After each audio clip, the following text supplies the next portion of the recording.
Hello, leader. Welcome back to the Fierce Factor podcast. It's Kaylee here, and you are tuning in to another summer unscripted episode, which I think we're just going to kind of keep the flow of these for a while into the fall. So I'll stop saying that now.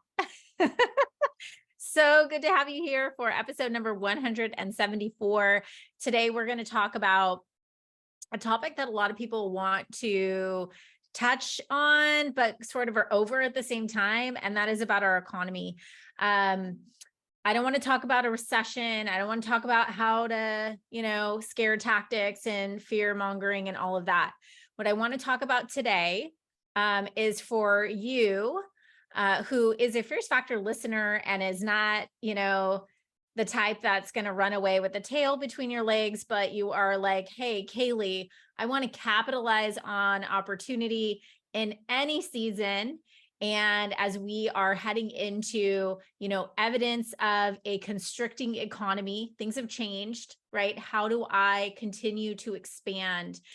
So we're going to talk today about expanding in a constricting economy. And here's the deal. Things have been really good for a while in aesthetics. Coming off of the pandemic, it's sort of been like a marathon, a sprint and a marathon, I would say.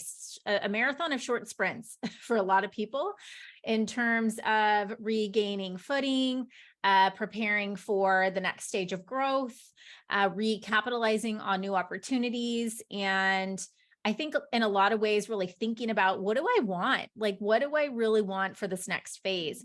And as many of our clients, and perhaps you too, have come to a place in your business where things are going really well, maybe growing organically, have a really great, successful business. Your team may be fantastic. You may be building, things are looking good. But you're starting to think about, what does this mean for me? And what does this mean in terms of the way I need to show up and prepare my business as a leader for this new economy that's emerging?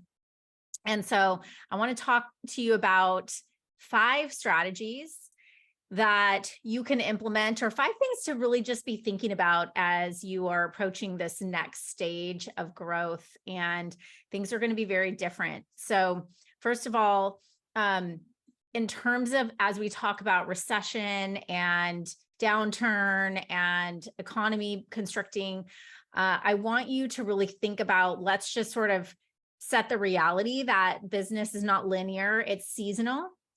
Human beings are seasonal, right? Like our emotions, the way we show up in our business, our ability to go full throttle, our energy, and then needing to replenish and nourish ourselves as well. So let's just sort of put that out there, because regardless of the season coming up, the goal here for all of us should be to build a business that can truly withstand seasons. And I don't mean not have a season of plateau, or don't have a season of rebuilding, or a season of, we're down a little bit this quarter and we'll pick up next quarter. That's going to happen. It's not always going to be linear, particularly following a period of rapid growth.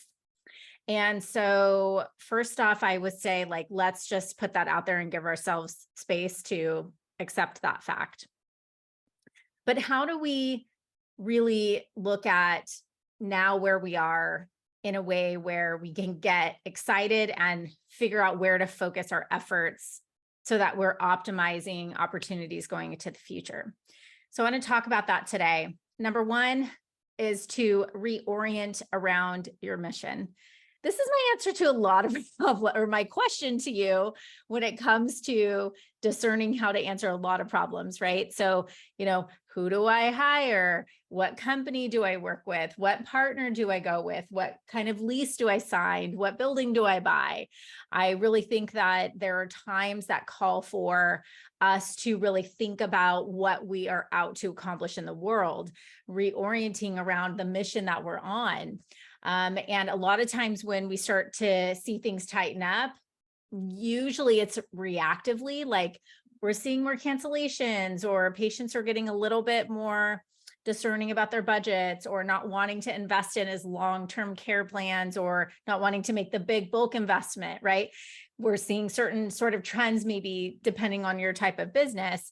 And then we may have this reactive response to discount, to market in a different way, to want to pivot in a way that could actually be damaging to our business in the long term. So for example, if your mission is to serve women and men at a certain level, or empower people or women to be more confident in their own skin, right? Like discounting your services is not showing them that you should be empowered and show up and invest in yourself in, at the utmost level, and you deserve the best results. And so I think there's just like this fine line of thinking about what are we out to achieve and how are we showing up in the world. Part of reorienting around your mission is really thinking about your who within your team, who outside of your team, who within your ecosystem. I've talked in the past about the analogy about your ecosystem being a pool. If you could only invite 10 people into your pool, who would they be? And how discerning would you be? We think our ecosystem is just, a hodgepodge of all the people that we want and our friends of friends. And at the end of the day, our decisions are really determined by the influences that are around us on a day-to-day basis. So who are those people? What is it? Our patients, our clients, our vendors, our team. Think about back to that analogy of the 10 people in your pool. You wouldn't let someone come in your pool who was like going to be mean to you, who was going to pee in your pool, who was going to say, well, I would dip my toe in the pool, but I don't like the temperature, so you need to change the temperature, or I don't like the hardscape, right? Like that's your pool, and you could pick 10 people in the world. They're going to love your pool.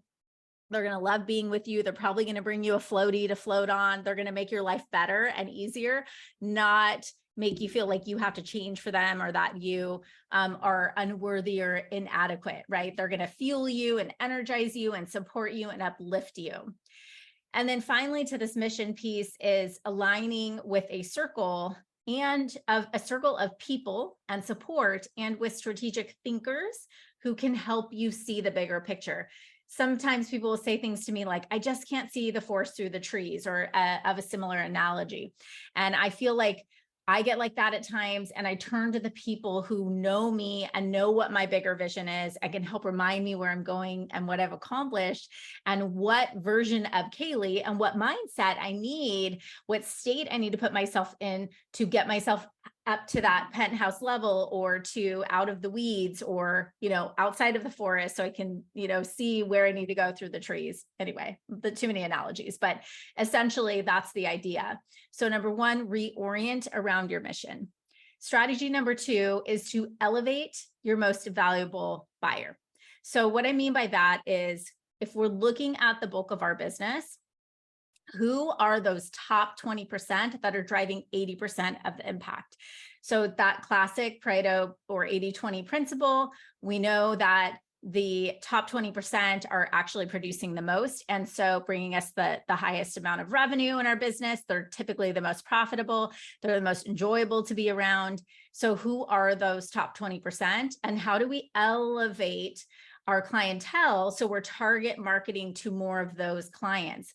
So for example, you might eliminate the bottom 20% of services as a la carte offers. So your little onesie twosie stuff, maybe for you, it's a dermaplaning, or it's, usually there's like some little services that you have that are low impact, low revenue producing. It could even just be some basic facial. It could be, maybe some products that are not selling. What are some of the things that you have on your menu of services that are not producing for you?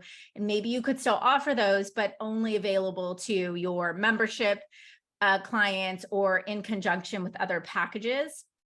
Remember that it takes the entire operation to service your book of business. So you want to elevate your cost per treatment and your per patient value. And so one really great way to do this is to, instead of focusing so much on high, which we definitely want to do, we can eliminate the bottom and then raise the rest to the top. Number three is protect your cash flow. So a lot of times I'm like this, like if I could save $50 by buying 20 of something, I'll buy 20, right? And spend 20 times as much. Because I just want to, I want to spend, I want the best value. But what we don't want to do in a time of a constricting economy is overbuy on inventory, overstock on inventory, and compromise our cash flow, because we want to have that to invest in the right things in the smart way. And I'm going to talk about what some of those things are in a little bit. But if your rep's probably going to come and be like, buy a big case of this or bulk of that. Unless you have a strategy to sell through, I would hold off on that. And I would really just pay as you go when you're talking about moving into a constricting economy. You know your business the best. So again, this is like between you and your business strategy and what you need, but just to be thinking about where's the best way if I have a certain amount of cash right now for me to be spending that. Do I have enough reserve to make sure that I can continue to invest in my team? Okay. Number 4 is to offer new or complementary revenue streams that match your market and clientele.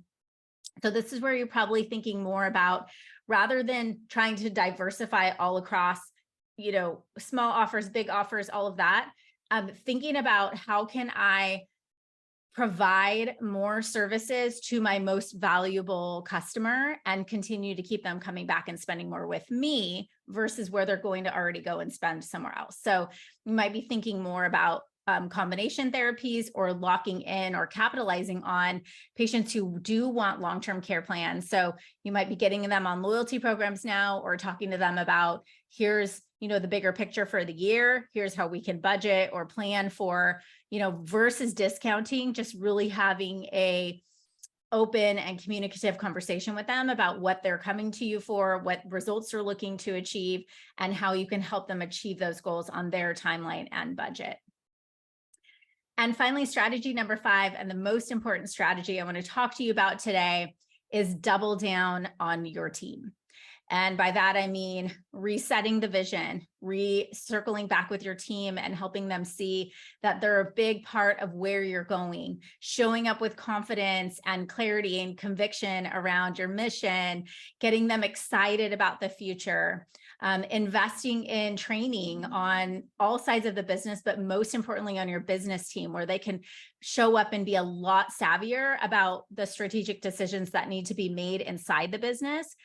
Ultimately, what you don't want to be doing right now is using your time to manage the existing operations. We want to free you up to be using your brain and potentially, as a service provider, your hands, right, if need be, to make more money versus spending your time just dilly-dallying inside of the business and micromanaging things. And so it's really important to be thinking about saving time for you as the leader of the business and spending money. So save time and spend money wisely, not frivolously, but spending money strategically and wisely, particularly on sharpening up your team, helping them become more invested in the strategy, developing loyalty and trust with the people so that your foundation is strong. You can continue to offer a high level of service and world-class care to your patients, and you have a level of trust and consistency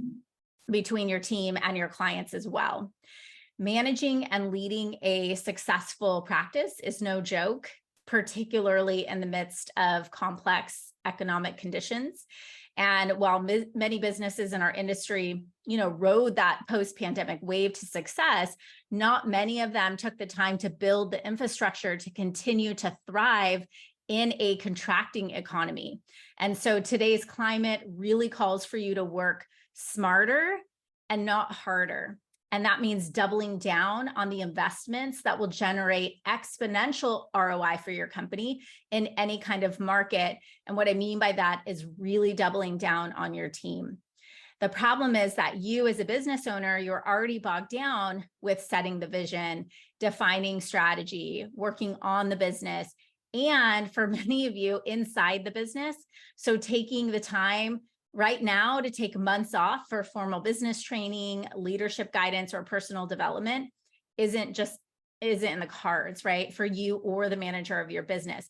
Those strategies need to be practical and tactical and ready to apply and integrate into the business immediately. And so if you want to build a multi-million-dollar empire that's swift enough to notice blind spots before they become issues, I have a resource for you I want to share with you today.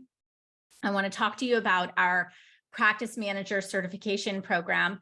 This is really special because it was designed by practice managers of multi-seven-figure aesthetic and wellness businesses. This isn't just some off-the-shelf business strategy, business building in a book, right? This is actual practical, tactical knowledge.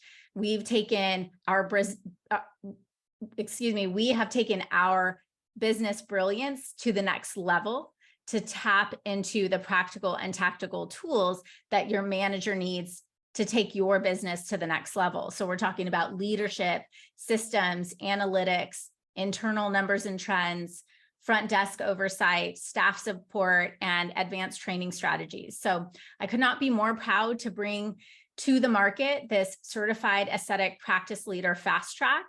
I will tell you, as a former practice manager, I would have paid tens of thousands of dollars for this kind of training to shorten the learning curve of this nuanced role. It truly is a special, important, critical role to your business.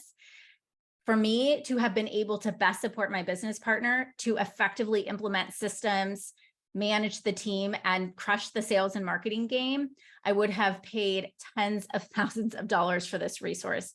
And now we have it for you for a measly fraction of that price, because I believe that every practice manager deserves the support, training, resources, and tools to excel and thrive in his or her job. So I have a special offer for you. You can head to the show notes or go ahead and head to our practice manager fast track page. I'll actually link it up, klcconsultants.com/practice manager. And between now and August 21st, we have a special offer for some additional one-on-one coaching in combination with that program. We are going to be raising the price of the program. We've made some really incredible modifications and additions to this program. It's super, super high value, high touch, high impact. So don't wait, jump in on that. And I hope to see you in there. Okay, leader, I hope this has been helpful and has inspired you to tighten up your strategy and to bring as much certainty as possible into your business in the face of uncharted territory. You got this. Thank you for tuning in this week, and I will talk to you same place, same time next week. Bye-bye.